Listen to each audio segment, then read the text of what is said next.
আজ আমাদের একটি বিশেষ অনুষ্ঠান, তার জন্য আমরা কিন্তু সকলে তৈরি হয়ে গেছি। তারপরে আমরা এবারে বেরোবো। আমরা এখন তো আমরা গাড়ির জন্য আমরা এখন অপেক্ষা করছি। তারপরে আমরা আমাদের অনুষ্ঠানটি যে জায়গায় হবে সেই জায়গাতে আমরা তারপরে যাব।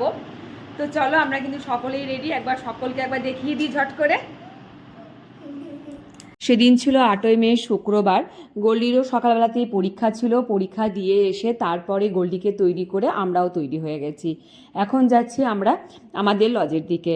এখানে মা, বাবা, মানি, বৌদি, অলি, গোল্ডি আর আমার মামাতো বোন সকলেই দেখো তৈরি হয়ে দাঁড়িয়ে আছি। কতক্ষণে আমাদের গাড়ি আসবে তারই অপেক্ষা করছিলাম।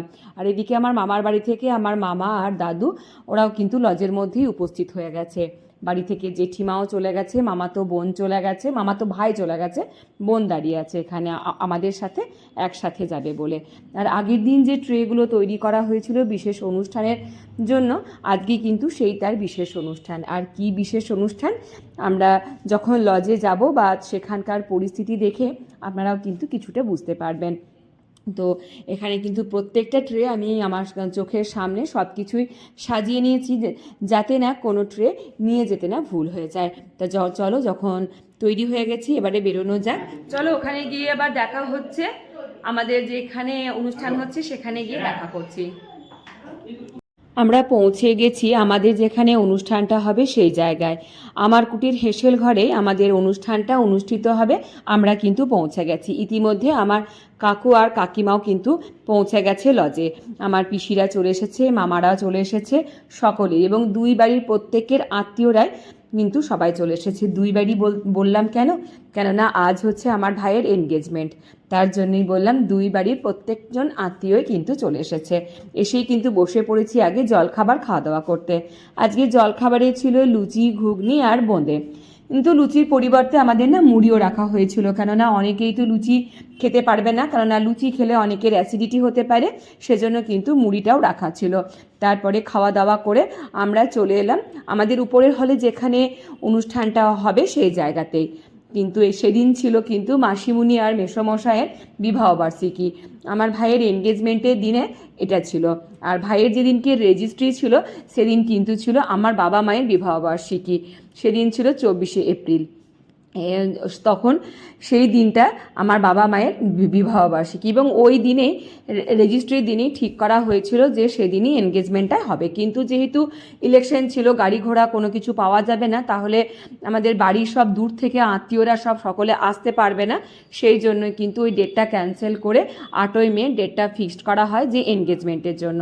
তাহলে গাড়ি ঘোড়া কোনো অসুবিধা হবে না, এবং ইলেকশনের রেজাল্ট বেরিয়ে যাবার পরে যেহেতু অনুষ্ঠান, তারই জন্য কিন্তু এইভাবেই ডেটটা ফিক্সড করা হয়েছিল। তো তারপরে কিন্তু এদিকে সকলেই আমরা একটু করে ফটো তুলছিলাম, এবং দুই বাড়ির প্রত্যেক আত্মীয়রাই সব এক জায়গায় বসে খুব গল্প গুজব করা এবং ওদের দুজনকে নিয়ে একসাথে ছবি তোলা, আনন্দ করা, সব কিছুই করছিলাম।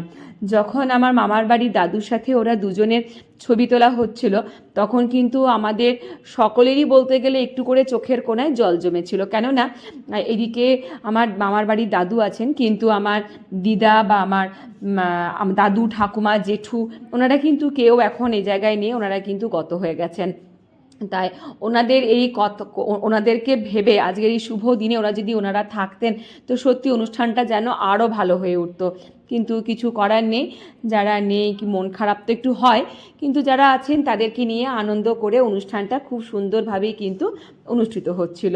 সকলে মিলেই দাঁড়িয়ে বসে আমার পিসি, আমার জেঠুমা এবং আরও অনেকে, মামা, মামিমা, মা, বাবা, এবং ওই বাড়িতেও দাদা, বৌদিরা, মাসিমুনি, মেসোমশাই, ওর বোন, আমরা এদিকে সবাই মিলে বেশ সুন্দর সুন্দর সব ছোট্ট ছোট্ট কিছু ছবিগুলো তুলে রেখে দিয়েছিলাম।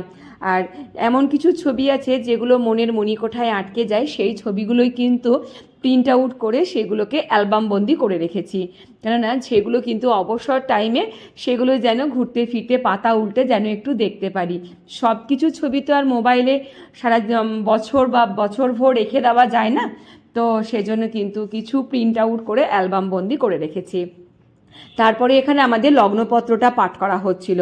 মেসোমশাই মাইক্রোফোনটা একটু আমার জামাইবাবুর দিকে আগিয়ে দিয়েছিল, কেননা অনেকটা বড় হল ছিল, একদম শেষ প্রান্ত পর্যন্ত প্রত্যেকটা কথা শোনা যাচ্ছিল না, সেজন্য কিছুটা মাইক্রোফোনের সাহায্যে সব কিন্তু সবাই শুনতে পেয়েছিল। আর যেহেতু লগ্নপত্রটা মেয়েদের বাড়িতে গিয়েই করা হয়, কিন্তু যেহেতু এখানে দুই বাড়ির প্রত্যেকজন আত্মীয় এখানে উপস্থিত ছিলেন, সেই জন্যই কিন্তু দুই বাড়ির তরফ থেকে এবং আমার বাবা বা ওই বাড়ির মেসোমশাই দুজনেই ঠিক করেছিলেন যে লগ্নপত্রটা এনগেজমেন্টের দিনেই সকল আত্মীয়দের সামনে এটা পাঠ করা হবে। তারপরে কিন্তু লগ্নপত্রটাকে একটু আশীর্বাদ করা হলো, ধান দূর্বা একটু হলুদ ঠেকিয়ে। তারপরে কিন্তু অনুষ্ঠিত হয়েছিল আংটি পরা। কিন্তু সেই মুহূর্তটা যখন আংটি ওরা দুজনকে পড়াচ্ছে, সেই মুহূর্তটা সত্যি কথা বলতে আমার একদম ক্যাপচার করা হয়নি, কেননা সেই মুহূর্তটা এত আনন্দ করতে ব্যস্ত ছিলাম বা নিজে ভীষণ আনন্দ করছিলাম, এবং ভাইয়ের বন্ধুরাও এত আনন্দ করছিল, ভাইয়ের বন্ধুরাও তুলতে পারেনি এবং আমিও তুলতে পারিনি। যখন ওরা কেক কাট করছিল তখন কিন্তু ভাইয়ের বন্ধুরা এই ভিডিওটা ক্যাপচার করে এবং সেই ভিডিওটা তখন আমাকে দেয় এবং সেটাকেই আমি পোস্ট করেছিলি। আর তারপরেই তো সব কিছু হয়ে যাবার পরে দুপুরবেলায় খাওয়া দাওয়ার পালা। এখন বাড়ির দুটো বাড়িরই প্রত্যেকটা আত্মীয় বসেছি খাওয়া দাওয়া করতে, আর এখানে কিন্তু ওরা দুজনেও বসেছে, আমার ভাইয়ের বউ। তো এখন সকলে মিলে খাওয়া দাওয়া করছে। আর সেদিনকে যা খাওয়া দাওয়ার মেনুটা ছিল ভিডিও দেখে আপনারা কিছুটা বুঝে যেতে পারবেন। তাহলে চলুন আজকের মতন ভিডিওটা এখানেই শেষ করি, দেখা হবে অন্য ভিডিওতে। ভালো লাগলে অবশ্যই লাইক আর কমেন্ট করবেন।